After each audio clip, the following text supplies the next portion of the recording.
Hi hello, ഇന്ന് വീട്ടില് food waste എങ്ങനെ കുറക്കാൻ നോക്കിയാലോ? രാവിലത്തെ ബ്രേക്ക്ഫാസ്റ്റിന്റെ ബാക്കി വന്ന ചപ്പാത്തിയും പിന്നെ അതിന്റെ കറിയായ മുട്ടക്കറിയും ഉണ്ടായിരുന്നു കേട്ടോ. ഇതൊക്കെ വെച്ചിട്ടാണ് നമ്മൾ എങ്ങനെ വേസ്റ്റ് കൺട്രോൾ ചെയ്യുമെന്ന് നോക്കുന്നത്. പിന്നെ ആ ചപ്പാത്തി നന്നായിട്ട് റോൾ ചെയ്തെടുക്കണം ഇതേപോലെ.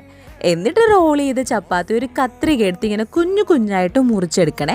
മുറിച്ച് ചപ്പാത്തി ഇതേപോലെ നീട്ടിയെടുക്കണം. പിന്നെ ഒരു സവാള കുഞ്ഞായിട്ട് അരിഞ്ഞത് നന്നായിട്ട് ചോപ്പ് ചെയ്തെടുത്തിട്ട് ഓയിൽ ചൂടാകുമ്പോൾ അതിലേക്ക് ഇട്ട് നന്നായിട്ട് വഴറ്റിയെടുക്കണം. പിന്നെ അതിലേക്ക് കുറച്ച് ഉപ്പും മുളക് പൊടിയും ചിക്കൻ മസാലയും മഞ്ഞൾപ്പൊടിയും കൂടെ ചേർത്ത് നന്നായിട്ട് മിക്സ് ചെയ്യണം. അങ്ങനെ മിക്സ് ചെയ്ത് കഴിഞ്ഞ് വരുമ്പോൾ നമ്മുടെ ബാക്കി വന്ന മുട്ടക്കറിയുടെ ഗ്രേവിയും കൂടി ഇട്ടിട്ട് നന്നായിട്ട് മിക്സ് ചെയ്തെടുക്കണേ. പിന്നെ ഈ മിക്സിലേക്ക് ഒരു മുട്ട പൊട്ടിച്ചൊഴിച്ച് അത് നന്നായിട്ട് മിക്സ് ചെയ്തെടുക്കും. പിന്നെ അതിലേക്ക് ആദ്യം മാറ്റി വെച്ച ചപ്പാത്തിയും കൂടി ഇട്ടെടുക്കണേ. അപ്പോഴത്തേക്കും നമ്മുടെ സംഭവം റെഡിയായി. ഇപ്പൊ മനസ്സിലായില്ലേ ഫുഡ് വേസ്റ്റ് എങ്ങനെയാ കൺട്രോൾ ചെയ്യണേന്ന്? അങ്ങനെ പിന്നെ ഞാനും ആദ്യം കൂടെ കഴിച്ചു കേട്ടോ. ആദ്യം ശരിക്കും ഇഷ്ടപ്പെട്ടു. അപ്പം പിന്നെ അടുത്ത വീഡിയോയിൽ കാണാം. Tata bye bye.